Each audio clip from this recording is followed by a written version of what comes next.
So I'm back in the workshop today. The van's actually away at Mercedes getting some work done on it, and I should have that back by the weekend. So I just wanted to run through a few things that I've done, and I wanted to introduce you to my latest new best friend, this stuff. This is what I've used for all the framing and the subfloor, and it's pretty much become the backbone of everything that I've done in the van. So it's, I think it's just pine, but it's 50mm by 50mm, and it's what we call planed square edge. And the reason they call it that is that, as you can see, it's got a planed square edge. It's planed down to, or machined down to 44 by 44mm, and it's light, it's very easy to work, and it's quite strong, so I can use it for all of the framing inside the van. And I've used it in this situation to make my bench seat.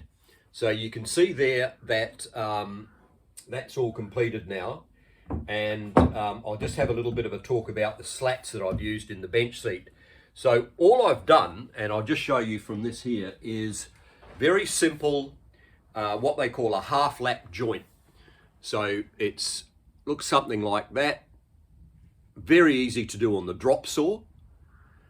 These are a couple of frames that I've made that will go up into the roof on the underside of the MaxxAir fan. So the fans will screw into this frame on the underside of the roof.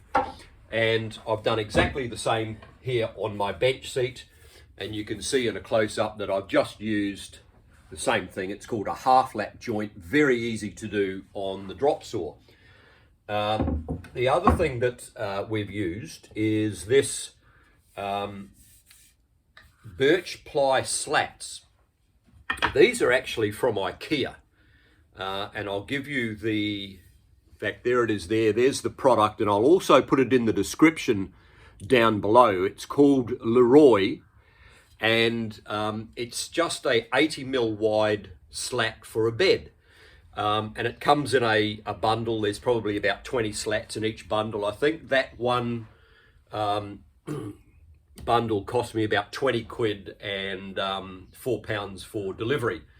So what I've done in the bench seat is that I've used these individual slats, but on my drop saw, I've just cut them down to this size here, which is around about 450mm, and rebaited a channel out along each side of these pieces here with a slight curve to it. It's got about a 2-degree offset to allow for the curve in these slats.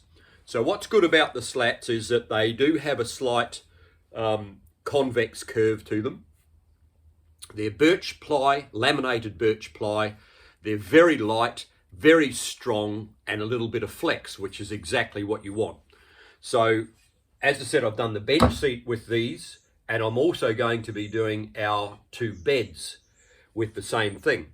So the beds will basically be the size of a single bed. So it'll be around about 70, 75mm for each one, and 2 of them will butt up together.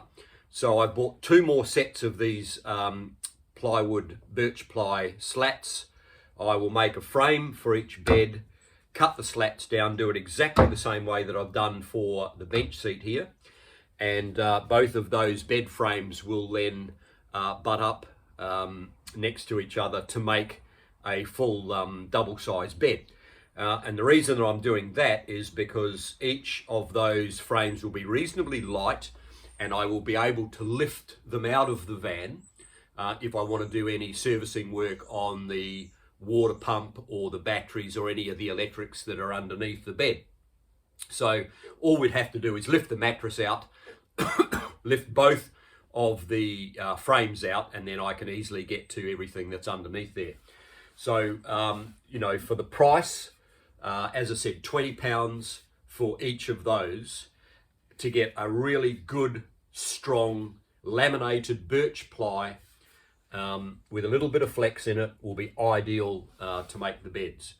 So, as I said, this stuff here my plain square edge 44 by 44 mil I've used everywhere in the van. So I used it on the floor, the subfloor, and I've also used it in all the framing so far. I bought about 77 meters of the stuff because I didn't really know how much I would need. I tried to estimate it as best I could, and I thought 77 lineal meters would be plenty, and as it turns out, it wasn't enough. I've actually probably going to need another 10 or 20% more than that to get the job done. It's not cheap. I think this stuff works out at around about £2.70 a metre, so it is quite expensive. But the beauty of it is that it is light, it's strong, and it's easy to work. When I built the subfloor, I've used this again, and I've just glued it down to the metal floor. I've noticed online when I've looked at a few van conversions that some people have actually screwed through this stuff through the floor and to hold it down, and I thought that's not such a good idea because I didn't want to put extra holes in the floor of my van. So I've just used a glue, like a No More Nails, and the modern glues these days are so strong that when I let that set overnight and I tried to move the frame the next day, it was not moving. It was as solid as. So I've just glued it. I haven't screwed it because I didn't want extra holes in the bottom of my van. I've noticed some people on their subfloor use just a 25mm thick roof batten, just a rough sawn roof batten. Good idea, very good idea, because again, it's light, it's very cheap, it's easy to work, and it's not as high as this 44mm. But I wanted to run a few services under my floor. So in a couple of places I've run a water pipe, and I've run a little bit of electrics in my Copex conduit that I've got here. And I just wanted that little extra bit of depth to the floor. So that's why I chose to use this 44mm plain squared edge. The roof batten option, the 25mm one, is a very good option. It is a lot cheaper. That stuff's probably about half of what I'm paying for this, but it didn't quite give me enough height to be able to put down my 25mm insulation. So I've used the foil-backed foam board insulation in between these, and that's given me a good around about a 20mm then to run my water pipe and a little bit of electrics. Because the water pipe is actually sitting above the insulation but below the level of the plywood floor, we're still going to have frost protection there, so I shouldn't have any issues with freezing of those water pipes. So that's where we're at so far. I'm just waiting for the van to come back from Mercedes, and once it's back, hopefully on the weekend, then we can crack on with a few extra things. But yeah, just wanted to show you some of the timbers that I'm using in the van.